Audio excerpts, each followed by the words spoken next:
Interesting. You said one thing there that I want to just touch on really briefly before we push on, which was that the best of all possible worlds would be one in which we did not allow sin to originally enter it. Something like that, those sorts of words.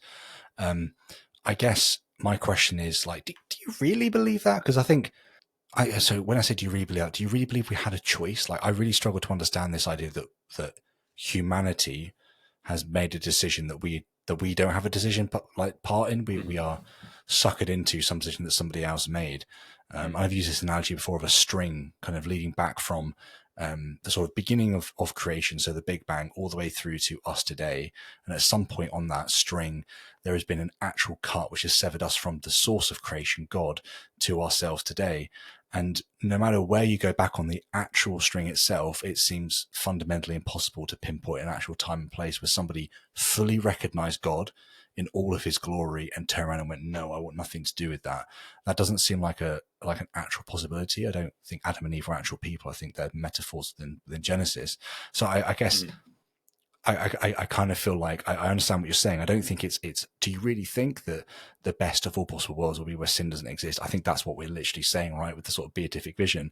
But it's more a case of I don't think we ever had a decision to not partake in that. I think that was never on the cards as far as I can tell. Yeah, no, that's a good point. Like, I think that some sort of like, maybe not an entailment, but an expectation from this sort of participation theodicy is to reject this sort of like fallen model of Genesis, to where like, oh, things had a sort of perfect state of affairs where Adam and Eve were living with God in the garden, and then things went bad. No, it's like the participation theodicy gives us reason to expect things start off with the potential for a significant amount of badness that can occur. And then as time progresses, things get continually closer and closer towards the idealization of the world. And so it's difficult to sort of square that idea with the classical view of like the Garden of Eden and things like that. Now, you could still do that if you were like definitely committed to there being a literal Adam and Eve and things like that. Like, I think there's ways in which to square that with the participation theodicy. It's just not going to be something that is a commitment of the participation theodicy. So for people that are atheists that have no commitments to Adam and Eve being real people or anything like that, they're under no obligation or requirement in accepting the participation theodicy to believe in their existence. But the point I was making is that in a best of all possible worlds, whenever somebody was presented with the opportunity to perform an immoral action, they refrained from performing that action. So I think there's a lot of instances in our world where people are presented with the opportunity to either perform an immoral action or to perform a moral action. And I think it was up to them, in a metaphysical sense, whether or not they performed the immoral action. Like, so for example, say you find a wallet, and in that wallet there is $100, and you have a variety of options in front of you. You could turn that wallet into the police and have them sort of bring it to the person with the driver's license with the $100. You could remove the $100 and then turn it into the police, or you could just leave the wallet there with the money intact, or you could take the money and then leave the wallet there as well.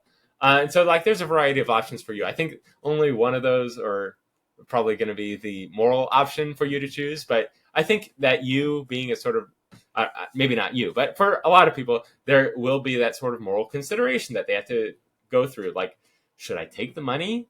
Should I take the money and return the wallet?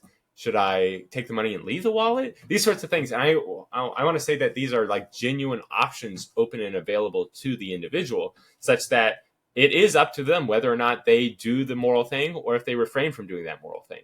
And so I'd want to say that in a best of all possible world. So a possible world, I want to say it's genuinely possible that for any time somebody was given the moral decision of whether to do the right thing or the wrong thing, they did the right thing. And I want to say that's definitely a possibility. It's just not a possibility that was ever actualized. And so that's why I've reason to think that we don't live in the best of all possible worlds, because there are all of these possibilities that are genuinely out there that never came to fruition because of people's moral decisions. And this is nothing really to do with the theodicy. This is just more to do with my own conception of morality and free will. you could be a compatibilist and reject the idea that there are these genuine moral possibilities that one could like actually have made to be the case, given that like, well, maybe determinism prevents that from being a genuine possibility, given the laws of physics and things like that. That is an option that somebody could hold to. I'm not a compatibilist, but I think that compatibilism isn't crazy. So yeah, that's something that somebody could hold to. But the other point that you were making too about how like, yeah, given this sort of starting this chain off on a sort of very slow crawl of evolution, it's going to be difficult to say that there ever was a time in which we were in a sort of morally perfect state, like Adam and Eve. It seems like there would always have been some point in time in which we had natural earthly desires that were in conflict with the good. And so it's it's a version of Adam and Eve where they have no concupiscence, which is the Catholic doctrine of like desire towards sin.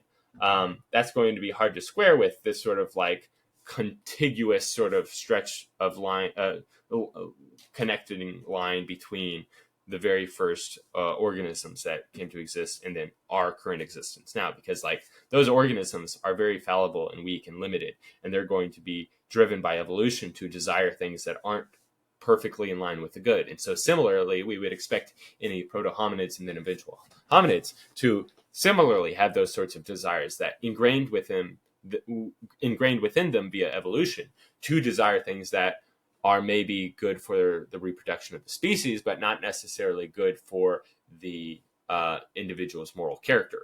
And so that there would be a sort of like concupiscence even from our earliest rational ancestors. So maybe this expectation would fall in conflict with general Catholic teaching, or maybe general young Earth creationist teaching and things like that. But as it is, an atheist or an agnostic is under no commitment to Catholicism or Christianity or young Earth creationism or anything like that. So this is more to do with like a theodicy for all theists of any stripe and stripe. Basically, they can appreciate the motivation and the reasoning behind the theodicy without having any sort of commitment to any religious claims, like about, what Adam and Eve must have been like, or anything like that.